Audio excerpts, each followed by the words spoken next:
hit the down button. That's still not, there we go.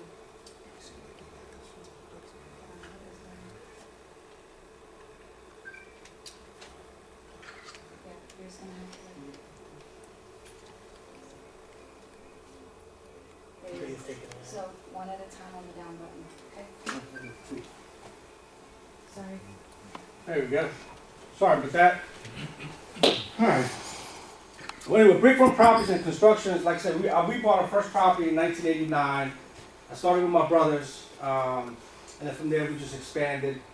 So right now we have multiple divisions. We have our Brickfront Property Management Division, where we manage our own properties and we use certain tools and softwares that are related to QuickBooks, so we can do our reports, our P&L reports, our expenses, our income, so we give that to our tax accountant so we can do our taxes. We're also an FHA 2-3K rehab certified contractor, so a lot of times our agents may be working with the particular client that loves the house, might be in a great neighborhood, but that kitchen might be old, or the bathroom might be old. And under the FHA 2-3K program, they could get up to $30,000 what the renovation costs. So what happens is, in this scenario, the agent will come to us and be like, hey, can Brickfront Property do an estimate for this particular buyer? So it's a win-win for Brickfront. It's also a win-win for the agent, because the agent is able to give the client what they need. So Brickfront Property was actually registered in 2001, and I'm the only owner of the business. And so right now we're doing a lot of training and education on how to really set up a real estate investment business. I mean, this is not a game. If you guys want to make some serious money in this kind of business, you have to really look at it as a business, and you really got to set it up into certain departments. So I have, accounting departments. So I have people there. You have marketing departments. You have sales and business development department. You have your project managers. You have transaction coordinators. And this is a real business. And if you guys want to make, it's not even about the money. It's about the freedom. That's the thing about this real estate is, this is the only industry that I've seen, and I've studied a lot of industries, that allows you the freedom. If you position yourself properly, in time, with the right real estate investments in the right areas, it will appreciate and it will give you residual income. And that will allow you to have the freedom and the lifestyle for you to do whatever. So the thing about real estate is unlimited. If you want to make 500,000 or you want to make 500 million, it's really what you do with your time and how you position yourself today. That's going to allow you to get there tomorrow. Question. Yes. As an agent, could you also do the construction if somebody needed a kitchen worked on? If you're the agent, you can also use your leg of the construction to do the modification and what have you? Yes. Without a conflict of interest. Yeah, just an affiliation agreement. Yeah, there's an affiliation form. So the thing about real estate and investments, people say, well, you can't be an investor and you shouldn't be an agent, and there's this whole gray area of, oh, well, I can't do this if I'm an agent. As long as you disclose, you use the right documentation. And under the MRIS code and then the National Association of Realtors, there's the disclosure form and there's the affiliation form. As long as you tell Mr. and Mrs. Jones, this is how we're affiliated and this is how we work together, and they sign the consent, then it should be okay. All right, so, yes. But your risk increases the more you handle. Absolutely, yeah. Because regardless of your documents, somebody can come back later on and say, oh, something was wrong because you were the agent, the person who did the remodeling, and they were going to flip it, the person who was supposed to help me flip it. So your risk increases and your liabilities increase. It does. You're absolutely right. So the way we deal with that is to communicate through writing. So long as you have email and you have communication and it's clear, as long as you're clear with this is what I'm going to do, this is what I'm not going to do, as long as it's within the scope of work and it's clear, then You should be able to control your risk. All right, so what we do, we like to make money. Okay, that's what we like to do. Now that we know how you really feel. Right. But the goal is to basically, my personal goal is to be able to share and create value for everybody. Okay, is to be able to share what I know, because I can't take it with me. I won't be doing myself a justice if I die and take all this knowledge with me. I want to be able to share, influence as many people as possible to take advantage of what I know and to make money from it. Is to create value for everybody. So, we like to make money, and we like to partner with people who have money that want to get a return on their money. We are a construction company, so we do build homes and we do renovations. And we're very methodical in terms of how we get into an investment deal and what we look at in terms of rehab, neighborhoods, communities, structure of the property, how many properties are for sale, how many have sold, how many are active. We look at all this data before we determine if we're going to buy a house in that neighborhood. And again, all this stuff is free. All this stuff is free. It's just a matter of taking the time and applying it in the right areas. Let's see, construction. Okay, we do construction. We've done hundreds of homes. We are DC, Maryland, and Virginia. And this particular area, the DC, Maryland, Virginia, I came in this country back in '75, and I wish I had money to buy in Arlington.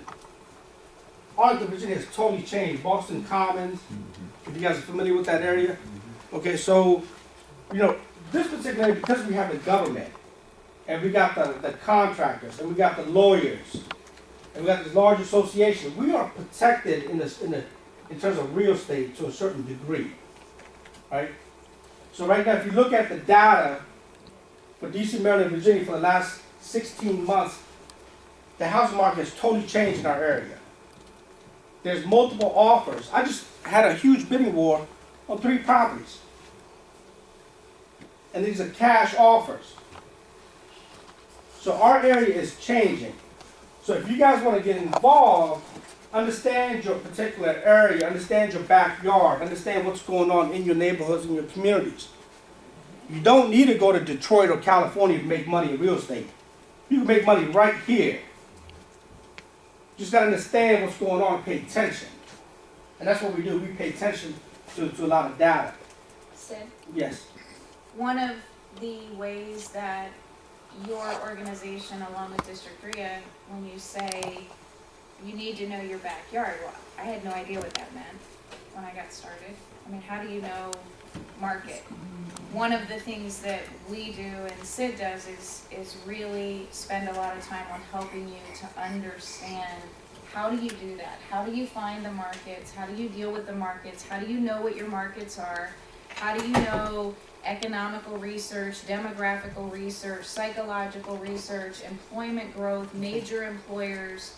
All of that we're going to share with you, correct? Right. Okay. So if you're not sure how to find your market or know your market, don't worry about it. We're going to give that information to you. One moment. Dorothy is on crutches. Where do you need to Right sit? there, fine. Okay. Could you, I got it right here. Thank you. sorry.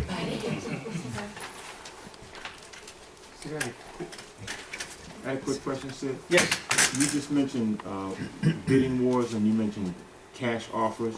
So in the bidding war situation, are cash offers always winning out? I mean, so how do you handle Well, when you're not a cash buyer? all right, so today, the purpose of we're going to talk about HUD. Okay. So what happens with HUD properties, all right?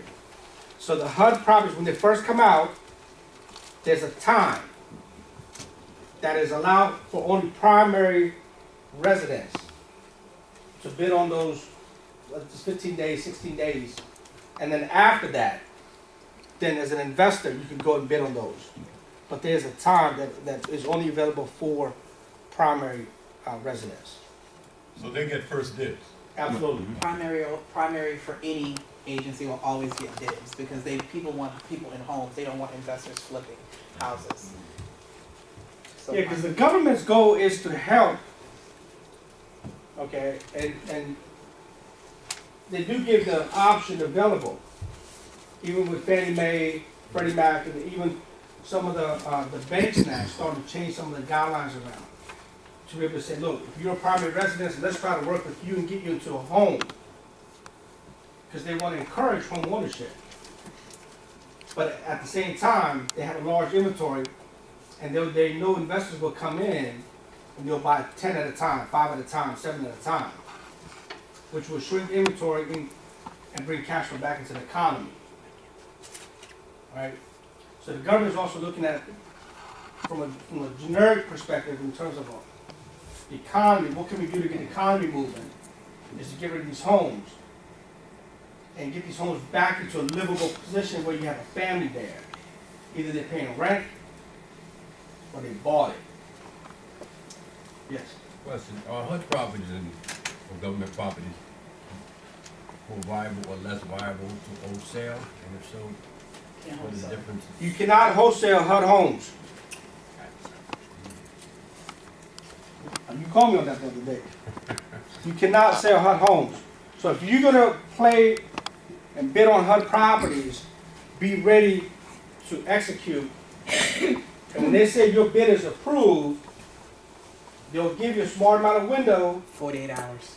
to be able to say, look, let's get this thing done.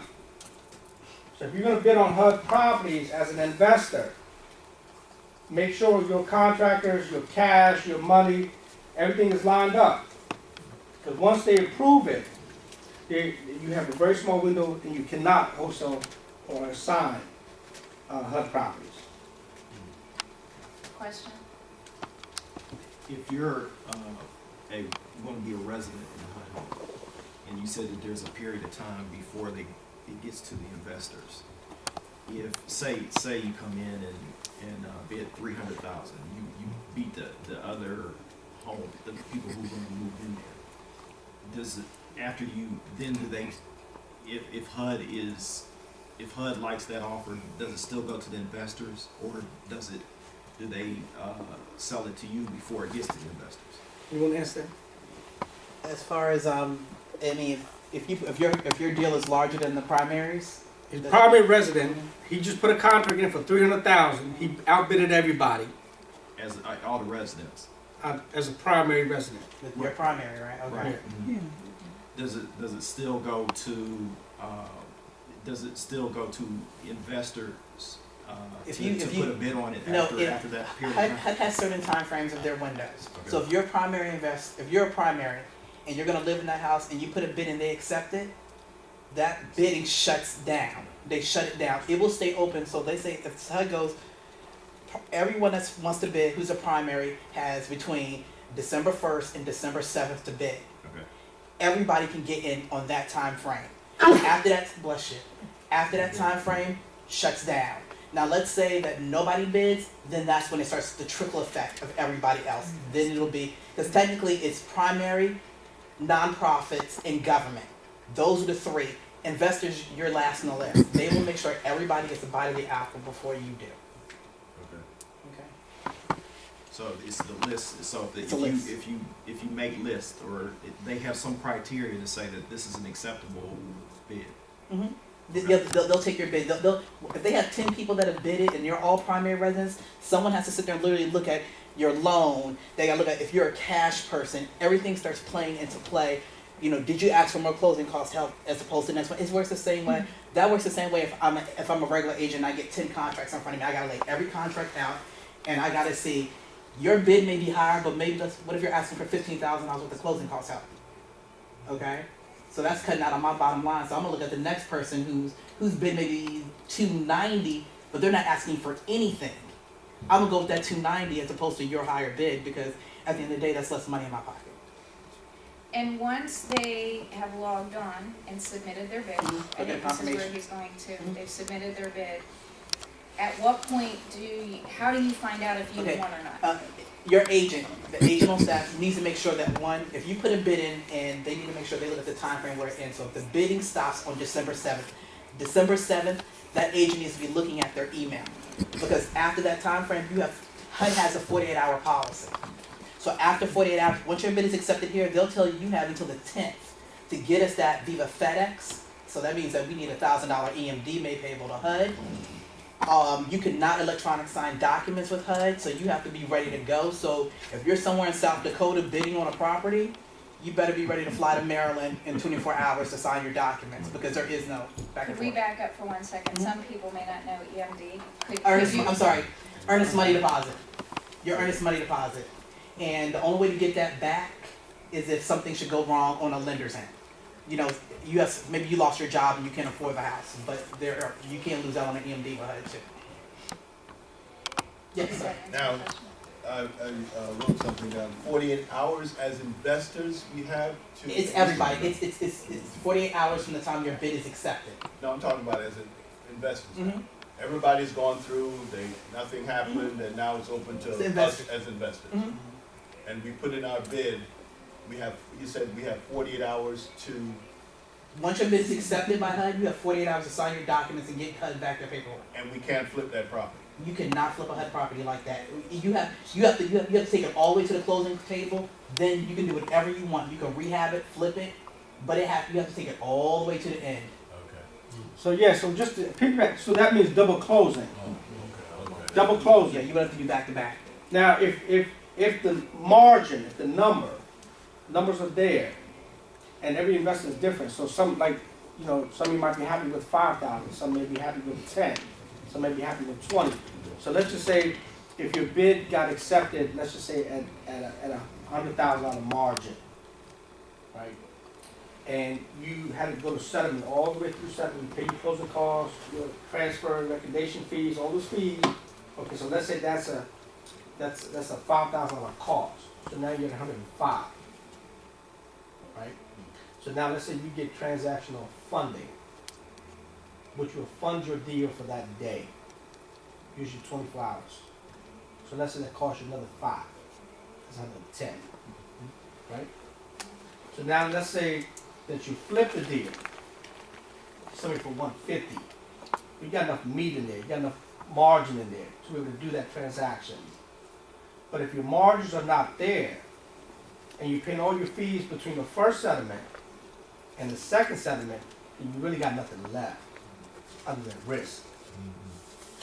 And so what you want to do with these deals is control your risk. So that's why paying attention to the numbers and going out to the property and analyzing these things and putting in the right time pays off. Right? The more you know about these deals, the better you can position yourself. Now, some people say, you know what, I just want 5,000, I just want to get rid of it. So what? Cool. Some people are happy with that. And if the numbers add up and you can make 5, then it worked. But you got to be on your cues. Because once they say yes, you got it, you got to have your plans in place. You can't be scrambling around looking for money. Basically, is there a certain percentage that that they want you to pay of the ARV for a HUD home? I mean, like the FHA want a certain percentage that makes the deal 9 times out of 10 no good. Could you repeat the question so everybody could hear it, please? I was Sid? saying, okay, go on. Sid, can you repeat the Oh. question so everybody can hear it? He was saying, is there a particular amount, percentage that you, let's say if it's listed for 100, like you don't want to go over down to 20,000, it's just not, let's say 80% discount, right? They'll probably like you go a 10, 15% discount. So if you're listed for 100, go in at 80, 85, you know, maybe like around there. But you don't want to go all the way down because they've already come down on their numbers. Right, so we will share a packet that we put together. So one of the ways you can look at it is, again, know your backyard, number one.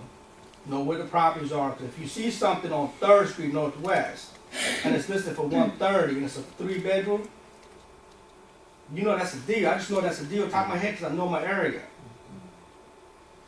Right? Then you want to be bid on that. But you want to look at the tax assessment as well. If you look at the 2012 tax assessment on the tax website, that'll give you some sort of indication. And then there's plenty of websites out there you can do CMAs and free quick, analysis on the numbers as well. But there is no minimum figure though. There is no minimum. Okay. But I mean, I wouldn't go 30, No, 40, I understand. 50%. 15, 20%, yeah. How do they establish the value that they're setting at a ask that you can match, beat, or go under? How do they establish How the their? government does that? Yeah.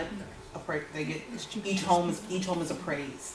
HUD has their own appraisers. It's the same way they do with anything. They get the home appraised and what that home is set for. And just from working with HUD directly, because I have, once that home is, if they say that home is appraised at 180, they'll take that 180 into consideration. And then HUD will actually go and list it themselves first and see if they can get the 180. Then they'll ask an agent to take over.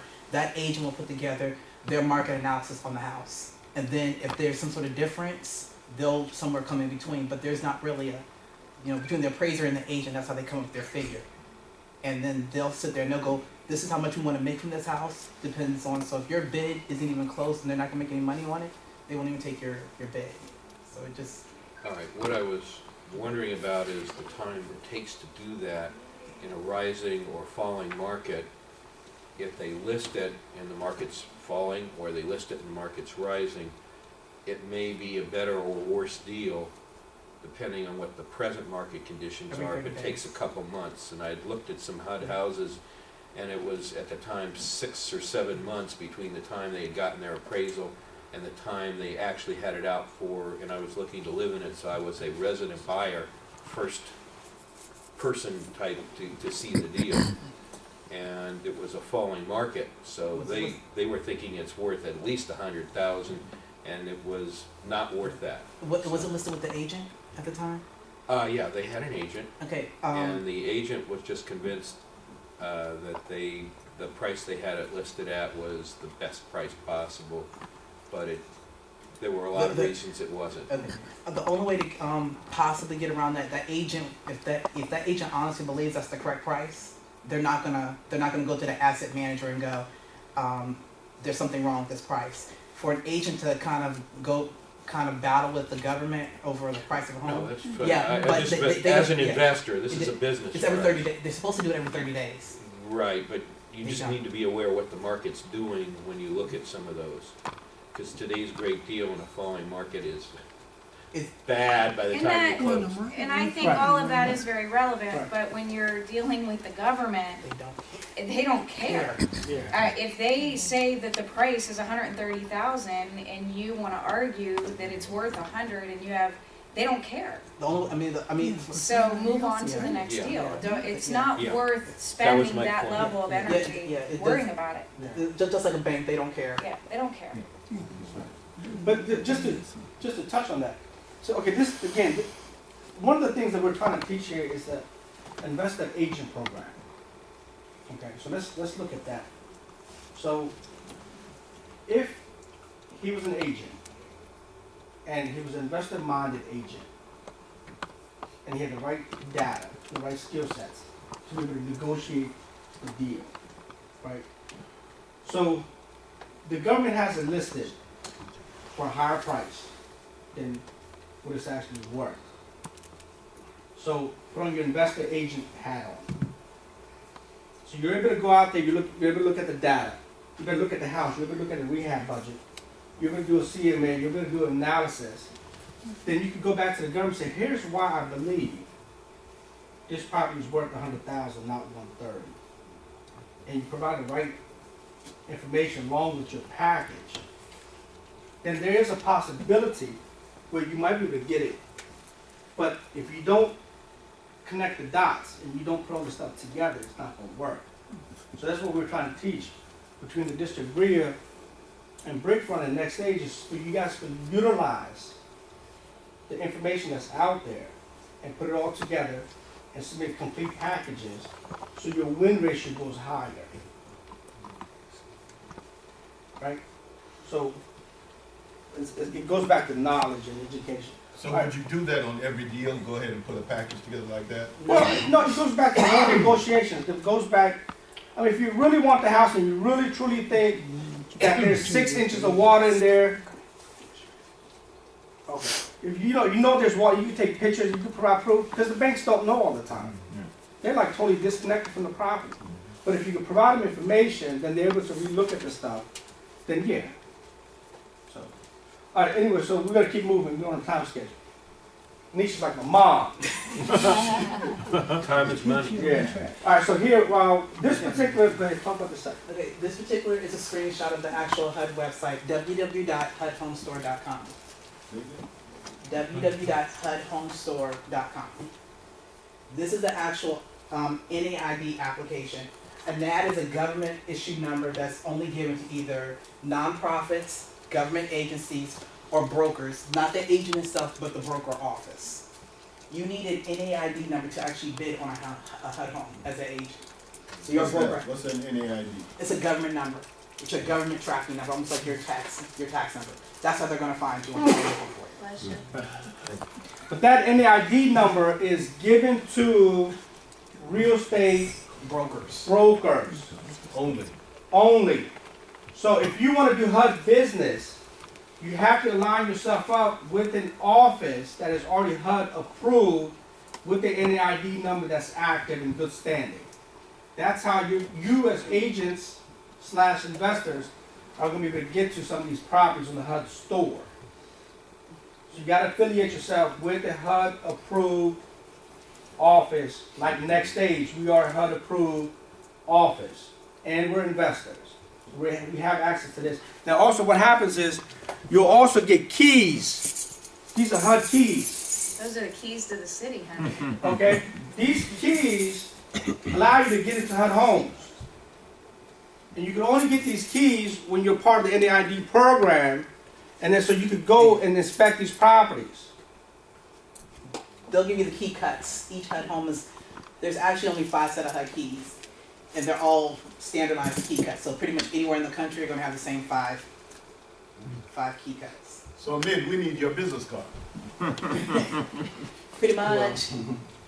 Are you saying there's 5 keys? There's five sets of HUD keys that will literally open up any HUD home. I'm hearing sets, so is that Okay. one set? No, what he has there is something different. He has the HUD keys on there, but he also has a property preservation set. A property preservation set will literally 9 times out of 10 get you into any foreclosure home, because most contractors use the same set of key cuts, standard key cuts. Alright, So so literally for HUD, there's only 5 5 keys, keys. not 5 of those. No, No. just 5 keys. And once you become a HUD registered broker or a HUD member, you know, with that office, you'll actually know the 5 keys, because each one is different. Is the NAID, because I've heard brokers say that, yeah, we're the part of the HUD next door neighbor program, or where they can. A next door neighbor is like That- if you have a house that's for sale next door and you want to recommend a friend, it's like a good neighbor, it's like the good fireman, it's the Yeah, it's okay, a so switch that's program. completely That's different from, HUD does have yes. that program too, but it's different. okay. Okay, so on the next slide, we're gonna keep moving here. So buying HUD homes. Again, there's a website that you have to become a member of through a brokerage that's approved with HUD, and then once you have access to that, the properties are updated on a regular basis. And like in our particular case, we've been on 4 properties this week. You know, you're able to track like what's going on with your properties as well. Okay.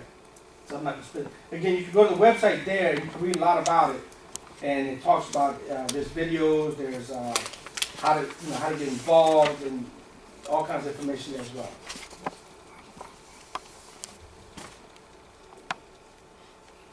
Okay. This one here.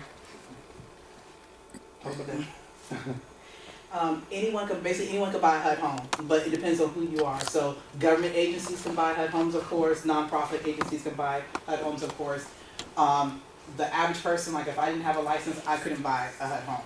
So I would have to hook myself up with the actual agent. So you have to either be an agent yourself, or actually I'm signing an agreement with the agent to get a HUD to actually go ahead and bid on one. Okay, so basically anybody can do it, but there are certain qualifications that you gotta have.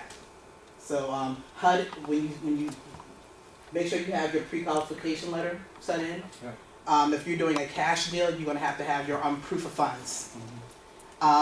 If you are actually someone from another country, and you just recently moved here, maybe you're on a visa, HUD will ask you for your driver's license, they're gonna ask you for your visa,